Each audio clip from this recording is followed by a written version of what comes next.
The ballroom glittered like a sky full of fallen stars. Chandeliers dripped with crystal tears that caught the candlelight and scattered it across marble floors. Women in silk gowns swirled past like living paintings.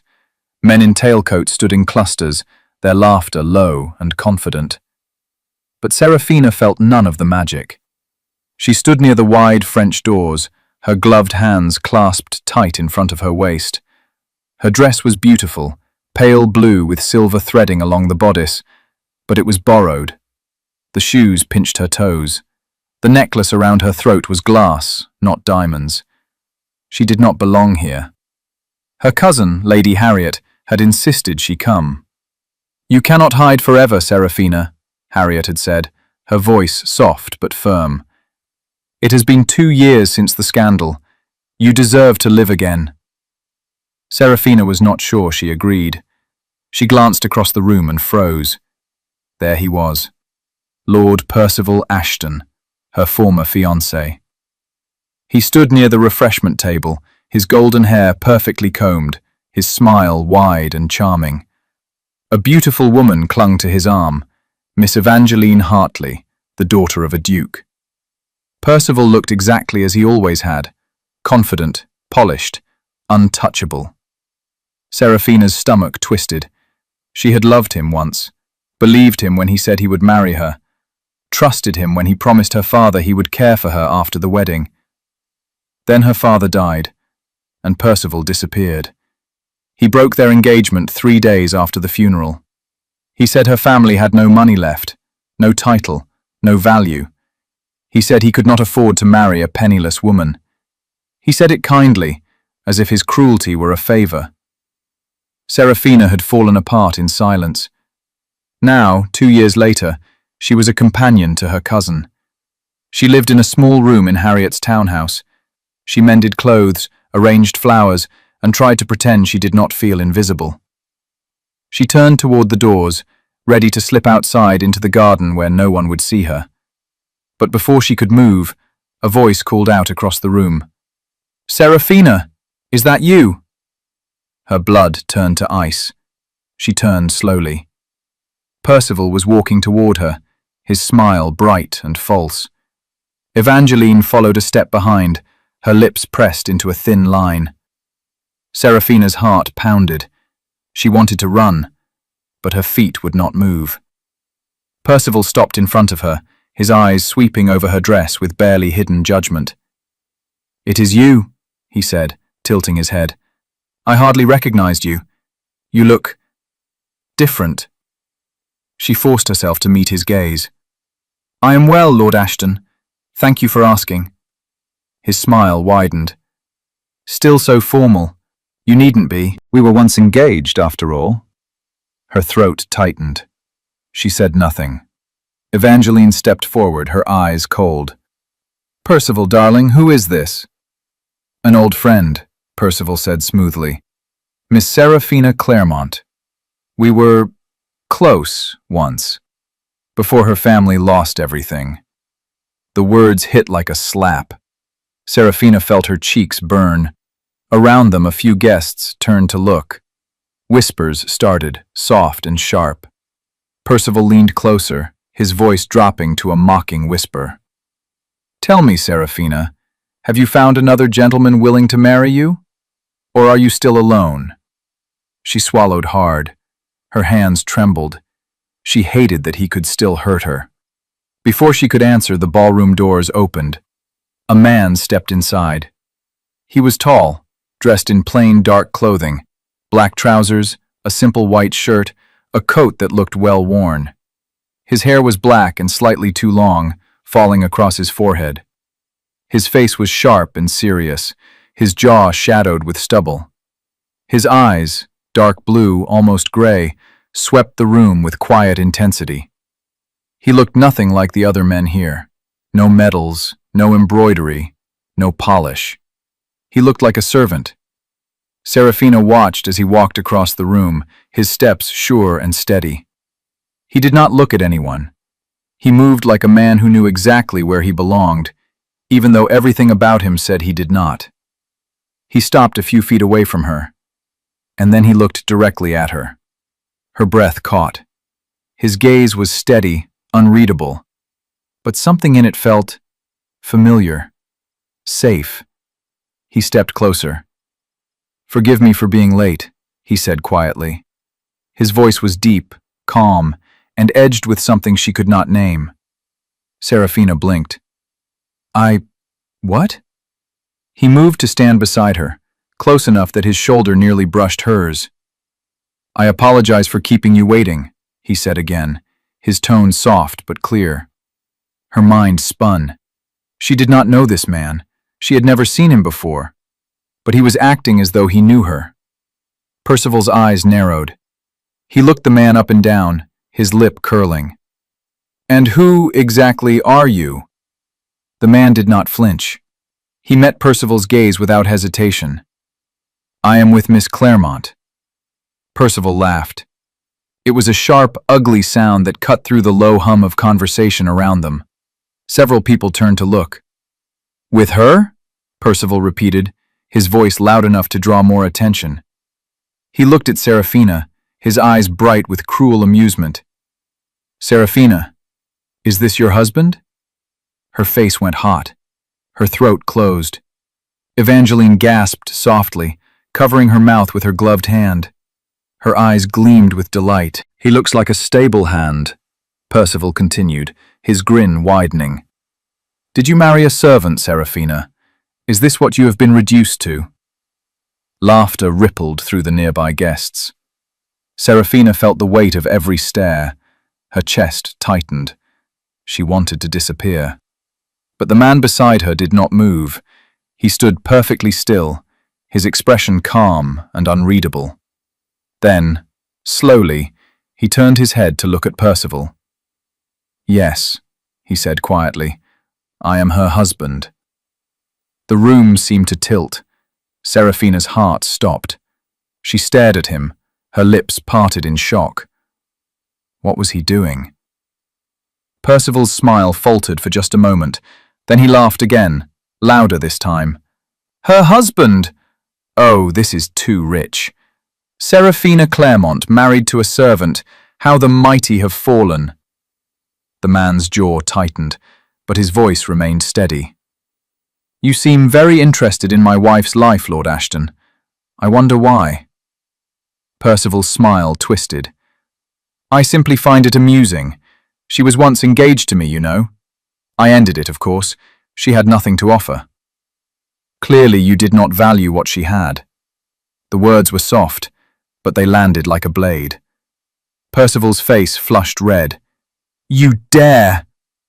"I dare," the man interrupted calmly, "because unlike you, I do not find pleasure in humiliating others in public." Silence fell. Serafina's pulse roared in her ears. She did not understand what was happening, but something in the man's voice, something quiet and unmovable, made her feel less alone.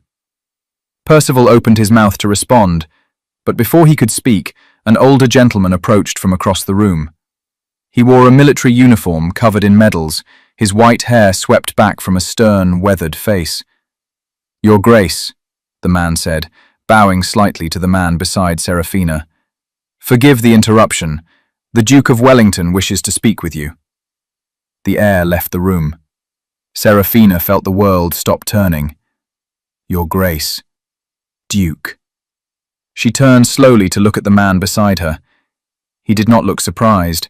He simply nodded once to the older gentleman. "Tell him I will join him shortly." The gentleman bowed again and walked away. Percival stood frozen, his face pale as snow. His mouth opened and closed, but no sound came out.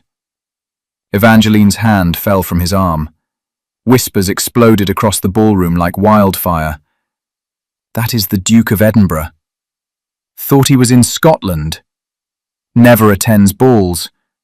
Wearing servants' clothes." Serafina's knees felt weak. She could not breathe. She stared at the man, no, the Duke, beside her. He turned to face her fully. His expression softened just slightly. "Forgive me," he said quietly. "I did not mean to lie. but I could not stand by and let him humiliate you."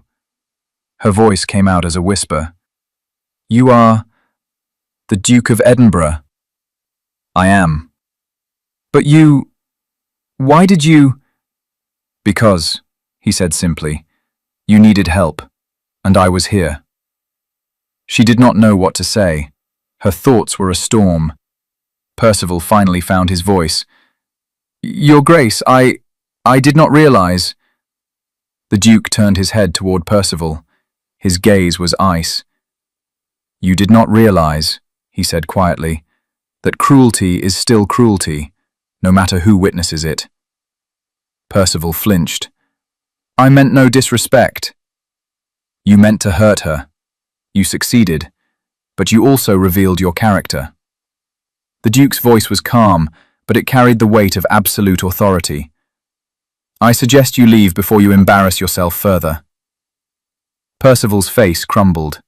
He looked around, desperate, but no one would meet his eyes. He turned and walked quickly toward the doors, Evangeline hurrying after him. The room remained silent. Seraphina stood frozen, her heart pounding so hard she thought it might break through her ribs. The Duke looked down at her. His expression was unreadable, but something in his eyes, something warm and steady, made her feel safe. "Would you like to leave?" he asked softly. She nodded, unable to speak. He offered her his arm. She hesitated for only a moment. Then she took it. Together, they walked through the ballroom, past the staring guests, and out into the cool night air. And Seraphina knew, with absolute certainty, that her life had just changed forever. But she did not yet know how. The garden was quiet. Lanterns hung from the trees, casting soft pools of golden light across the gravel paths. The sound of music and laughter from the ballroom drifted faintly through the open doors. But here, beneath the stars, the world felt distant. Seraphina stood near a stone fountain, her hands pressed against the cool edge. Her mind was spinning. She could not catch her breath. The Duke stood a few feet away, his hands clasped behind his back. He did not speak. He simply waited. Finally, she turned to face him. "Why did you do that?" she asked, her voice trembling. He met her gaze steadily. "Because it was the right thing to do." "You lied. You told him you were my husband." "I did." "Why?" He was silent for a moment. Then he stepped closer, his expression serious. "Because I saw the look on your face when he spoke to you. I saw the way he tried to break you in front of everyone, and I could not let it continue." Her throat tightened. "You do not even know me." "No," he agreed quietly. "But I know cruelty when I see it, and I know what it feels like to be powerless." She blinked, surprised. You are the Duke of Edinburgh. You have more power than anyone in this room." A faint, bitter smile touched his lips. "Power does not protect you from all wounds." Something in his voice, something raw and honest, made her chest ache. She looked down at her hands. "Everyone will talk about this. They will say I deceived them, that I claimed to be married to a duke."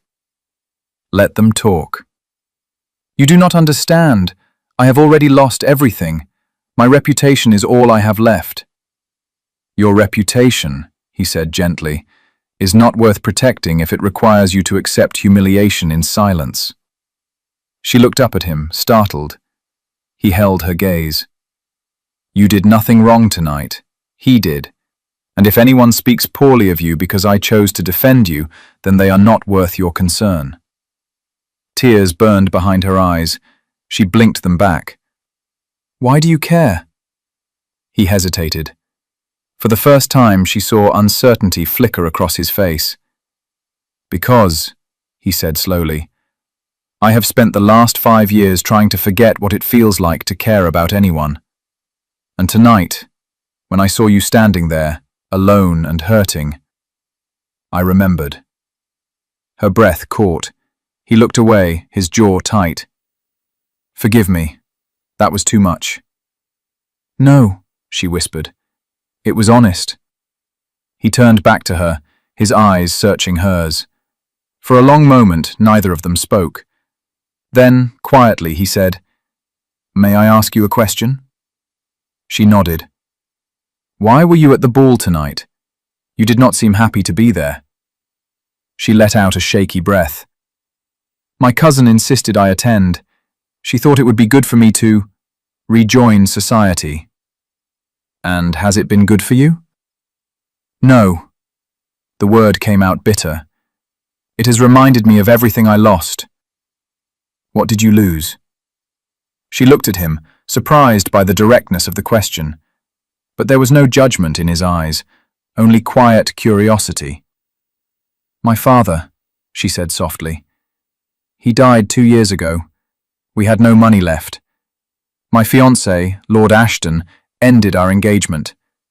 I became a companion to my cousin. I am no one now." "You are not no one." "I am invisible. I see you." The words were so simple, so quiet, but they shattered something inside her. She turned away, blinking hard against the tears that threatened to fall. "You should not have intervened. You will regret it." "I do not think I will." "You do not know what you have started. People will expect." "I do not care what people expect." She laughed, a sharp, broken sound. "You say that now, but when the gossip begins—" Serafina. Her name on his lips stopped her. She looked at him. He stepped closer, his expression serious. "I am not afraid of gossip. I have lived through worse. And if my actions tonight cause trouble, I will handle it. But I will not apologize for helping you." She stared at him, her heart pounding. "Who are you?" she whispered. His lips curved into the faintest smile. "I am Rowan Blackwood, Duke of Edinburgh, and, for tonight at least, your husband." Her breath hitched. "You cannot say things like that." "Why not?" Because it is not real." "Perhaps not," he said softly, "but it felt real, did it not?" She could not answer. He studied her for a moment longer. Then he took a step back, his expression shifting into something more formal. "I should return you to your cousin," he said quietly. "She will be worried." Serafina nodded, though her legs felt unsteady. He offered her his arm again. She took it. Together, they walked back toward the ballroom. But as they reached the doors, Rowan paused. "Serafina," he said softly. She looked up at him.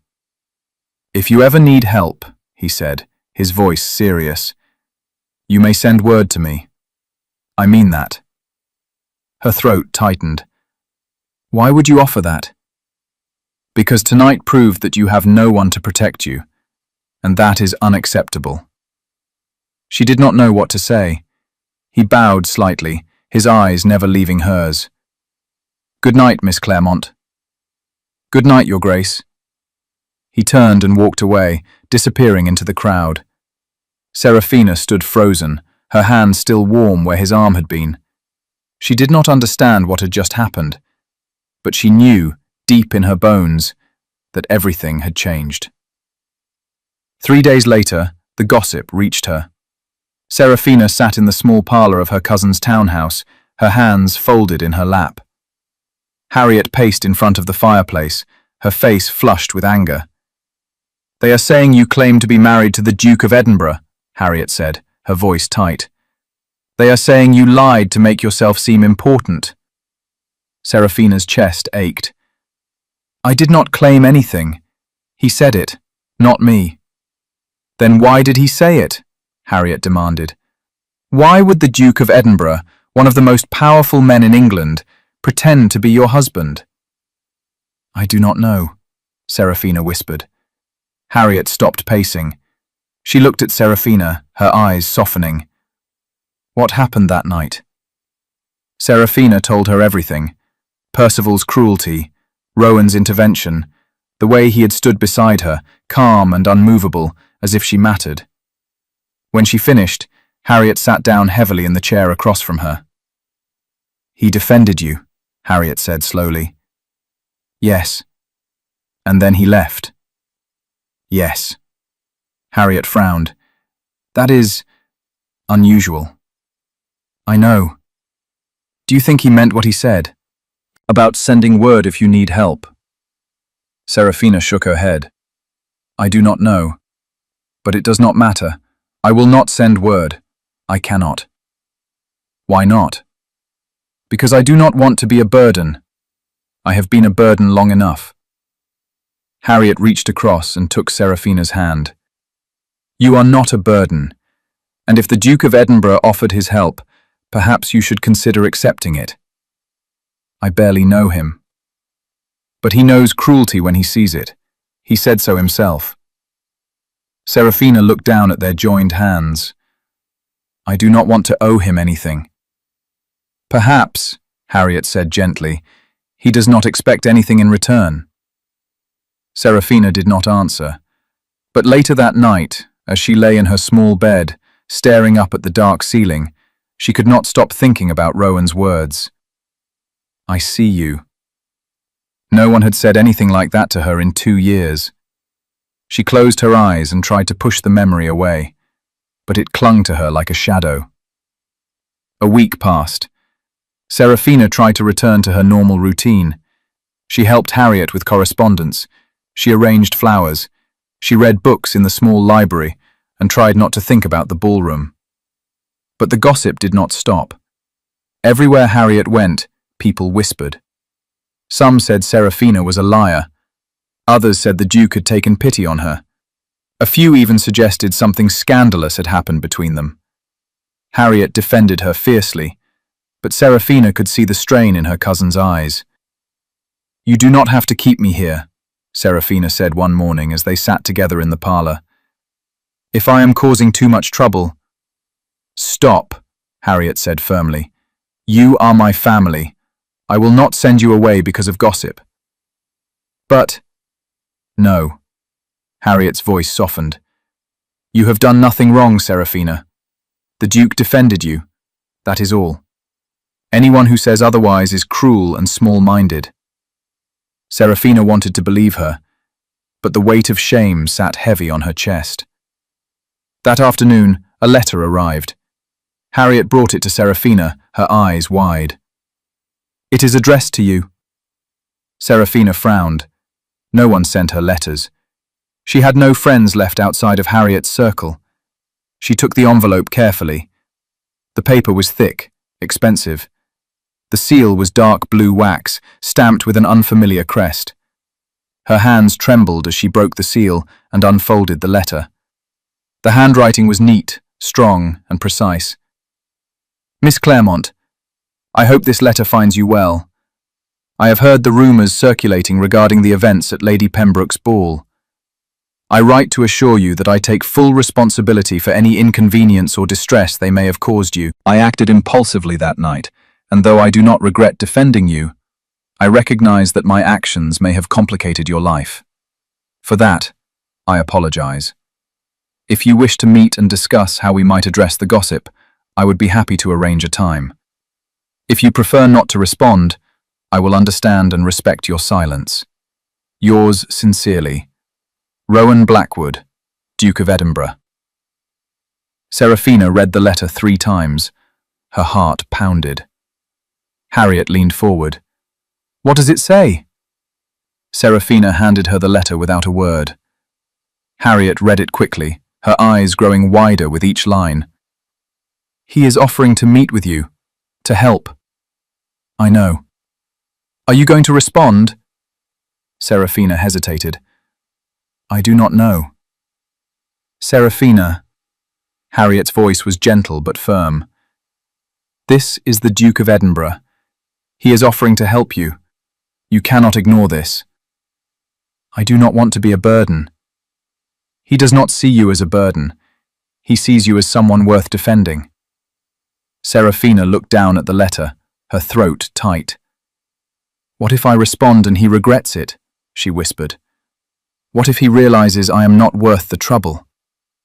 Harriet knelt in front of her, taking her hands. Serafina, listen to me. You are worth the trouble. You are kind, intelligent, and brave. Anyone who cannot see that is blind. Tears stung Serafina's eyes. I do not feel brave. You survived 2 years of loss and humiliation. That is brave. Serafina swallowed hard. What do I say? Harriet smiled. Say yes. 2 days later, Serafina stood outside a tall, elegant townhouse in Mayfair. Her hands were shaking. She had sent a brief reply to Rowan's letter, agreeing to meet. He had responded within hours, offering his London residence as a neutral, private location. Now, standing on the steps, she wondered if she had made a terrible mistake. Before she could turn and flee, the door opened. An older man in butler's livery bowed slightly. Miss Claremont? She nodded, her voice trapped in her throat. His Grace is expecting you. Please, follow me. She stepped inside. The entrance hall was grand but understated. Dark wood panelling, soft lighting, a staircase that curved upward like a bird's wing. Everything was elegant, but not ostentatious. It felt warm. The butler led her down a hallway and stopped in front of a closed door. He knocked once, then opened it. Miss Claremont, Your Grace. Serafina stepped inside. The room was a study. Bookshelves lined 2 walls, filled with leather-bound volumes. A large desk sat near the window, covered with papers and maps. A fire crackled softly in the hearth, and standing near the fireplace, his hands clasped behind his back, was Rowan. He turned when she entered. His expression was serious, but his eyes softened when they met hers. Miss Claremont, he said quietly. Thank you for coming. She curtsied, her heart racing. Your Grace. He gestured to a chair near the fire. Please, sit. She did, her hands folded tightly in her lap.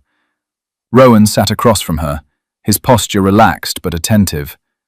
For a moment, neither of them spoke. Then he said, I am sorry for the trouble I caused.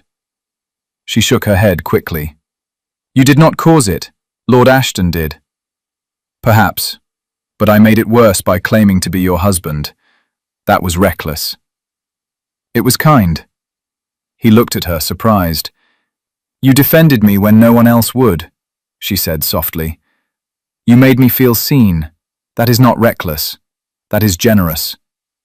His jaw tightened. I do not feel generous. I feel angry. At me? At him. At the world that allowed him to treat you that way. Her breath caught. He looked away, his hands clenched on the arms of his chair.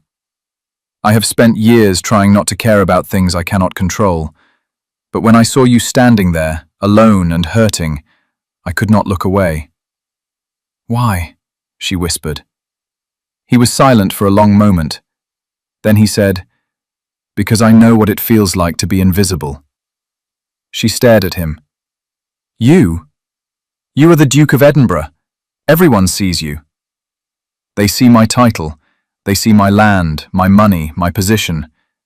But they do not see me. His voice was quiet, almost hollow. I have been alone for a long time, he continued, and I have convinced myself that it does not matter, that I do not need anyone. He looked at her, his eyes dark and shadowed. But that night, when I saw you, I remembered what it felt like to want to protect someone, and I could not walk away. Serafina's chest ached. You barely know me. I know enough. You do not. Then tell me.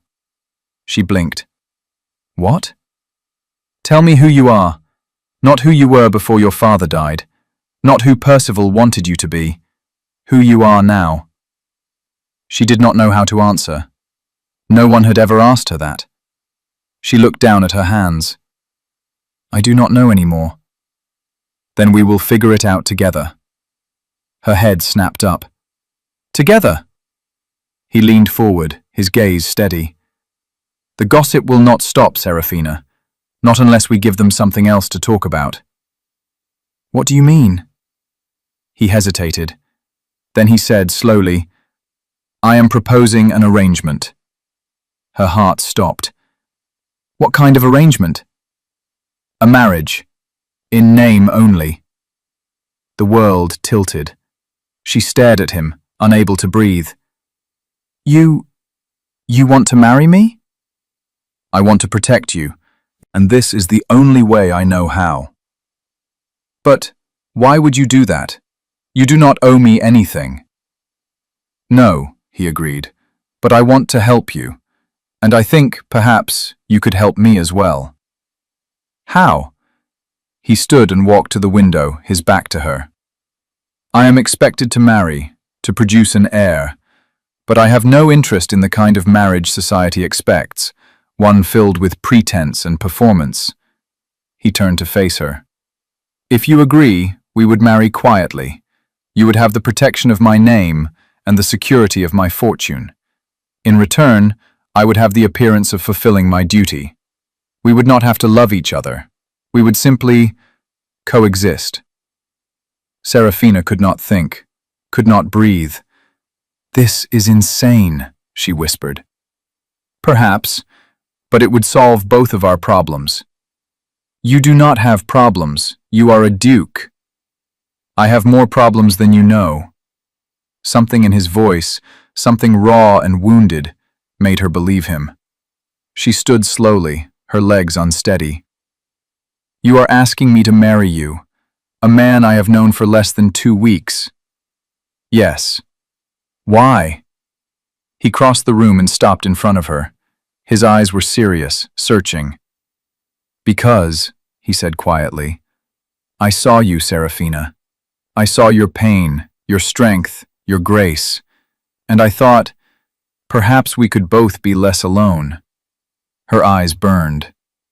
This is not a fairy tale. No, but it is a chance, for both of us. She looked up at him, her heart racing. Every instinct screamed at her to say no, to run, to protect herself from more pain.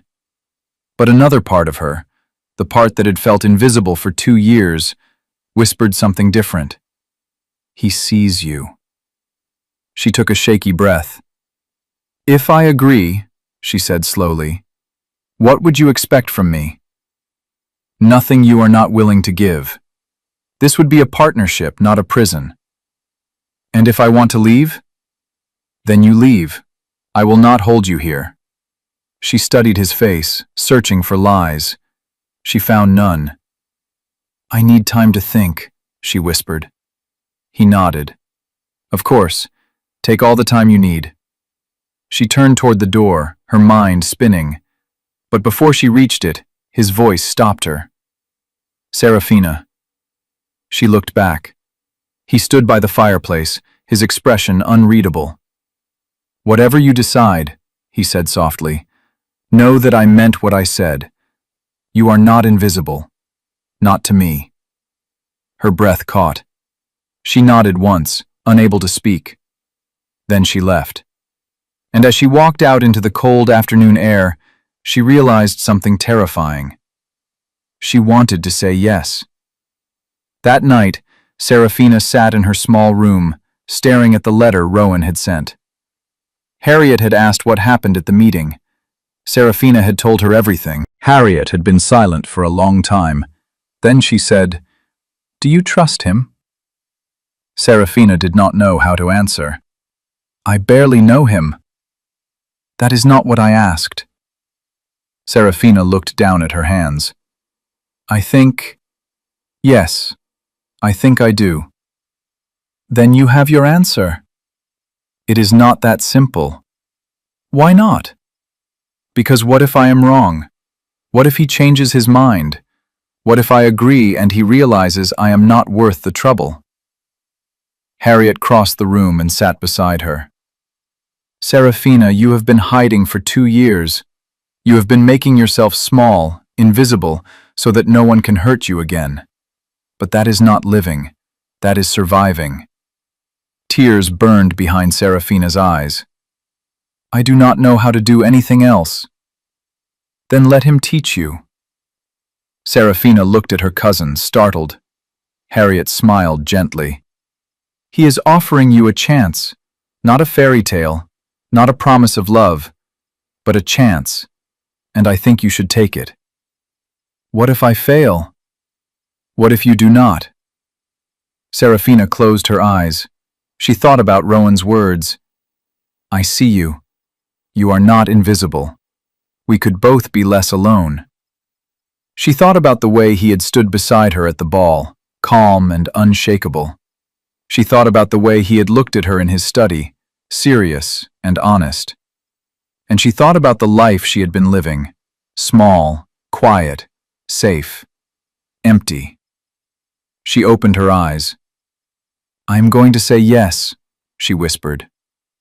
Harriet squeezed her hand. Good. The wedding was small.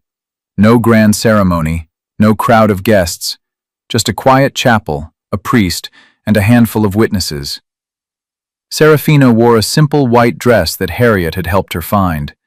Her hands shook as she stood at the altar. Rowan stood beside her, dressed in a dark coat and cravat. His expression was calm, but she saw the tension in his jaw. The priest spoke the words. Rowan repeated them, his voice steady. Serafina repeated them, her voice barely above a whisper. And then it was done. She was the Duchess of Edinburgh. Rowan took her hand and pressed a soft kiss to her knuckles. Thank you, he said quietly. She did not know what to say. They left the chapel together. A carriage waited outside, black and unmarked. Rowan helped her inside, then climbed in after her. As the carriage rolled forward, Serafina stared out the window, her heart pounding. Are you afraid? Rowan asked softly. She looked at him. Yes. So am I. She blinked, surprised. You are? He nodded. I have not had anyone rely on me in a long time. I am afraid I will fail you. Her chest ached. I am afraid I will fail you. He smiled faintly. Then we are even. She laughed, a soft, broken sound. He reached across and took her hand. She did not pull away. We will figure this out, he said quietly. Together. She looked down at their joined hands, and for the first time in 2 years, she felt something other than fear. She felt hope. Rowan's estate was nothing like Serafina expected. She had imagined something cold and grand, a palace filled with marble and gold. But when the carriage rolled through the gates, she saw rolling green hills, ancient oak trees, and a manor house built from warm gray stone. Ivy climbed the walls. Flowers grew in wild clusters around the entrance. It looked like a home. Rowan helped her down from the carriage. Welcome to Blackwood Hall. She stared up at the house, her throat tight. It is beautiful. It is yours now. She looked at him, startled. He smiled faintly. You are the Duchess. Everything here belongs to you as much as it belongs to me. She did not know what to say. He led her inside. The staff greeted them quietly. An older housekeeper named Mrs. Davies, a butler named Thomas, a handful of maids and footmen. They all bowed and curtsied, their faces polite but curious. Rowan introduced her simply. This is my wife, Her Grace, the Duchess of Edinburgh. Serafina's cheeks burned. The title felt too large, but no one questioned it. Mrs. Davies showed her to her rooms, a suite on the second floor with tall windows that overlooked the gardens. The walls were pale blue. The furniture was elegant but comfortable. A fire crackled in the hearth. If you need anything, Your Grace, please ring, Mrs. Davies said kindly. Serafina nodded, her voice caught in her throat.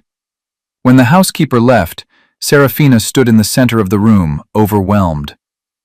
This was her life now. A knock sounded at the door. Come in, she called softly. Rowan stepped inside. He looked uncertain, as if he were not sure he was allowed to enter. "I wanted to make sure you were comfortable," he said. She nodded. "I am. Thank you." He hesitated. "Serafina, I know this is strange. I do not expect you to adjust immediately." "I do not know what you expect at all," she admitted. He crossed the room slowly and stopped a few feet away. "I expect nothing. I want you to feel safe here, to feel free." "Free?" "To be yourself, to do what you wish. This is your home now, not a cage." Her eyes stung. "Why are you being so kind to me?" He looked at her for a long moment. "Because," he said quietly, "I know what it feels like to be trapped, and I will not do that to you." She did not understand, but she did not press. He stepped back toward the door. "I will leave you to rest. If you need me, my rooms are at the end of the hall." "Rowan." He stopped, turning back. "Thank you," she whispered. He nodded once. Then he left. Serafina sat down on the edge of the bed, her hands trembling. She did not know what kind of marriage this would be, but for the first time in 2 years, she felt like she had a future. The first week passed quietly. Serafina spent her days exploring the house, walking through the gardens, and learning the rhythms of the estate. The staff were kind but kept their distance, uncertain how to treat her. Rowan was polite but distant. He took his meals with her, asked about her day, and made sure she had everything she needed. But he did not touch her, did not ask anything of her. It was exactly as he had promised, a marriage in name only. And yet, Serafina found herself lonely. She had thought she wanted distance, safety, protection. But now, sitting across from Rowan at dinner each night, watching him read quietly in the library, she realized something unexpected. She wanted to know him. One evening, as they sat together in the drawing room, she finally gathered the courage to speak. "Rowan?" He looked up from his book. "Yes?" "Why did you agree to this? Truly?" He closed the book slowly, his expression unreadable. "I told you, I needed to marry, and you needed protection. But there are dozens of women who would have married you, women with titles, wealth, connections. Why me?" He was silent for a long moment. Then he said, "Because you were the only one who did not want something from me." She blinked. "What do you mean?" "Every woman I have ever met has wanted my title, my money, or my influence. They have looked at me and seen what I could give them." He met her gaze. "But you looked at me and saw a stranger who offered help.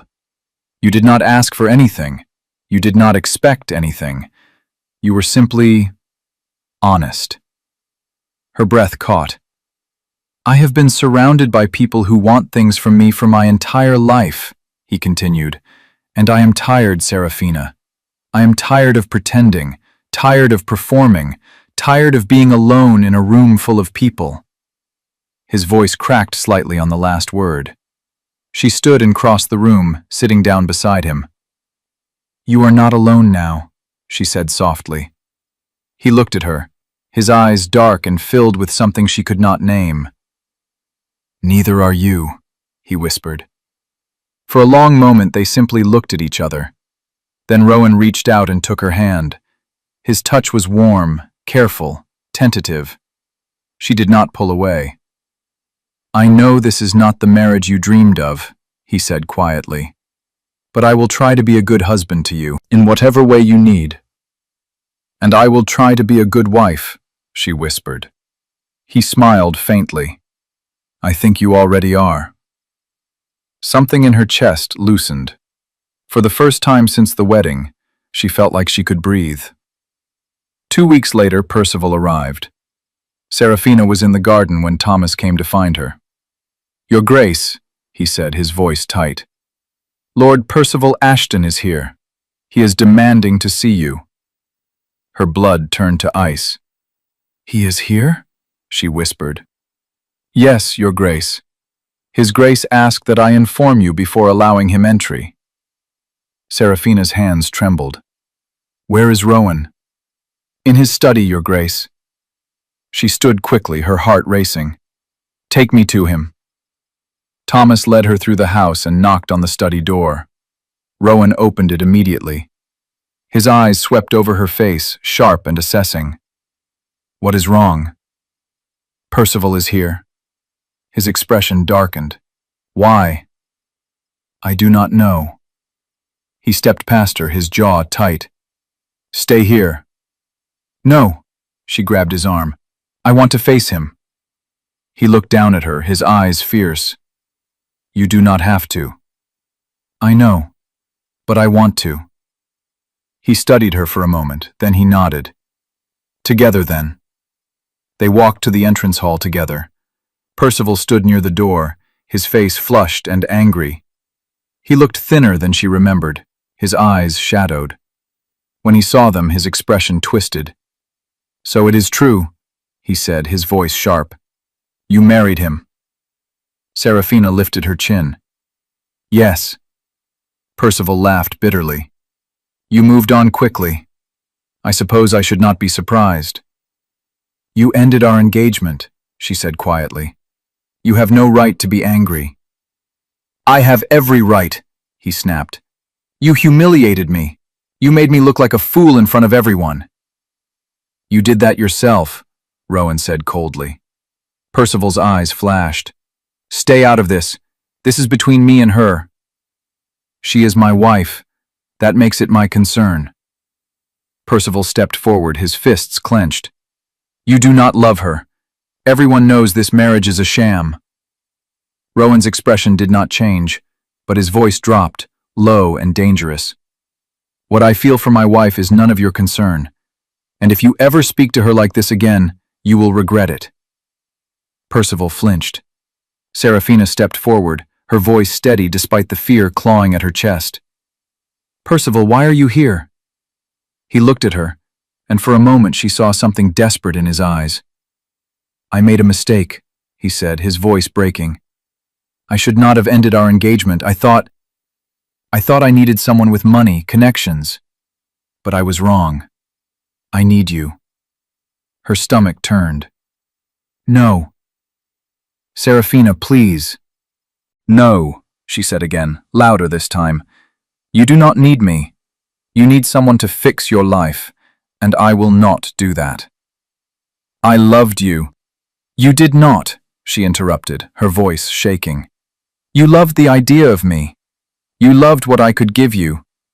But you never saw me. Not really. Percival stared at her, his face pale. You need to leave, Rowan said quietly. Percival did not move. You will regret this, Seraphina. He will hurt you. Men like him always do. Men like me? Rowan repeated, his voice soft and deadly. Percival took a step back. You do not care about her. You only married her to stop the gossip. I married her, Rowan said slowly, because she deserved better than you. The words hung in the air like a blade. Percival's face crumbled. He looked at Seraphina one last time, his eyes filled with something that might have been regret. Then he turned and walked out. The door closed behind him. Seraphina's knees went weak. Rowan caught her before she could fall, his arms strong and steady around her. You are safe, he murmured. He is gone. She pressed her face against his chest, her breath coming in short gasps. I was so afraid, she whispered. I know, but you were brave. I do not feel brave. You are. He pulled back slightly, looking down at her. You faced him. You stood your ground. That is courage, Seraphina. She looked up at him, her eyes wet with unshed tears. And then, without thinking, she reached up and touched his face. He froze. She traced the line of his jaw, feeling the roughness of stubble beneath her fingertips. Thank you, she whispered. For what? For protecting me. For believing me. His hand came up to cover hers, holding it against his cheek. "You never have to thank me for that." They stood there, frozen, staring at each other. And Serafina realized something terrifying. She was falling in love with him. She tried to ignore it, tried to tell herself it was gratitude, not love. But over the next few weeks, it became impossible to deny. She loved the way Rowan read to her in the evenings, his voice low and calm. She loved the way he asked about her day, genuinely interested in her answers. She loved the way he smiled, rare and soft, when she said something that amused him. She loved the way he looked at her, as if she were the only person in the world who mattered. But she did not tell him. How could she? He had married her out of duty and kindness, not love, and she would not burden him with feelings he did not want. So she kept them locked inside, hidden and aching. But Rowan noticed. He always noticed. One night, as they sat together by the fire, he set down his book and looked at her. "Serafina." She glanced up. "Yes?" "Are you happy here?" The question surprised her. "Yes. Why do you ask?" "Because you seem distant, as if something is troubling you." Her heart pounded. "I am fine." "You are lying." She looked away. "I do not want to burden you." "You could never be a burden." The words broke something inside her. She stood quickly, her hands trembling. "I need to go to bed. Good night." She turned toward the door. "Serafina, wait!" But she did not stop. She walked quickly through the house, her vision blurred with tears. She reached her room and closed the door, leaning against it. A moment later, a knock sounded. "Serafina." Rowan's voice was soft but firm.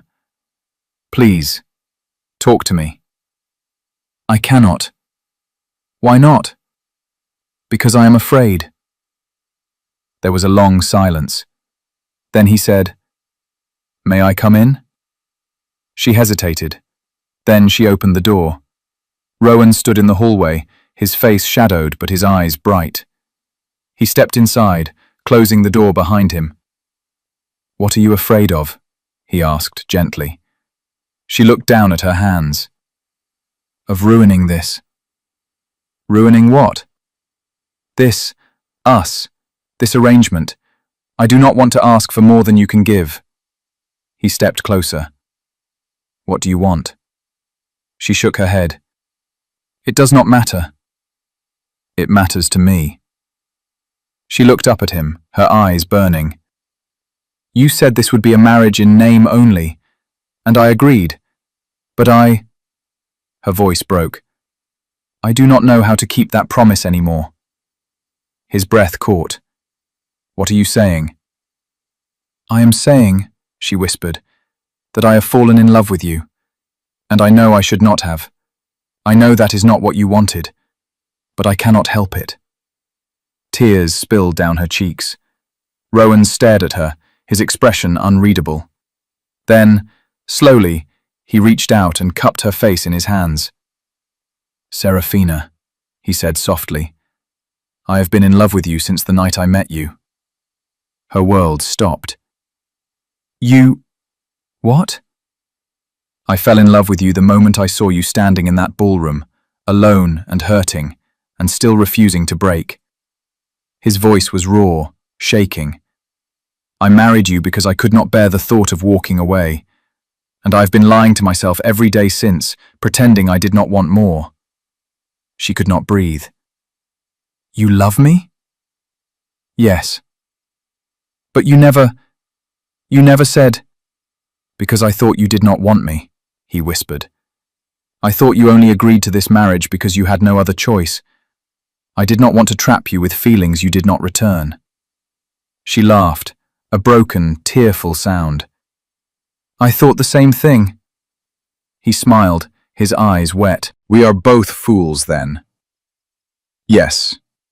He leaned down slowly, giving her time to pull away. She did not. He kissed her. It was soft, careful, and filled with 2 years of loneliness, fear, and hope. When he pulled back, she was crying. "I love you," she whispered. "I love you," he said. And for the first time in her life, Serafina believed it. The months that followed were the happiest of Serafina's life. She and Rowan were no longer strangers pretending to be married. They were partners, lovers, friends. They walked through the gardens together, hand in hand. They read to each other by the fire. They laughed, argued, and learned each other's rhythms. And slowly, Serafina began to feel like herself again. Not the woman she had been before her father died. Not the woman Percival had tried to shape her into. But someone new. Someone strong. Someone loved. One afternoon, as they sat together on a bench overlooking the hills, Rowan turned to her. "Serafina." She looked at him, smiling. "Yes? Do you remember what I said the night we met, when I told Percival I was your husband?" "Yes." He took her hand. "I know it was a lie then, but I want it to be true now, not just on paper, but in every way that matters." Her breath caught. "It already is." "I know, but I want to say it properly." He slid off the bench and knelt in front of her, his eyes bright and serious. "Serafina Blackwood, Duchess of Edinburgh, will you marry me? Again. This time, not out of duty, not out of fear, but because we choose each other." Tears spilled down her cheeks. "Yes, 1,000 times yes." He stood and pulled her into his arms, kissing her deeply. And as the sun set over Blackwood Hall, casting gold across the hills, Serafina realized something. She was no longer invisible. She was seen. She was loved. She was home. Years later, when people asked how she became the Duchess of Edinburgh, Serafina always smiled.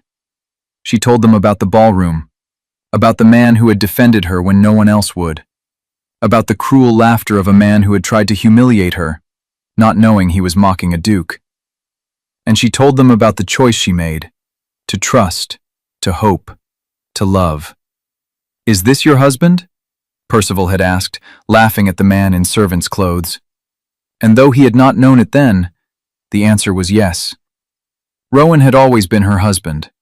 From the moment he stood beside her, calm and unshakable, and said, "I am with Miss Claremont."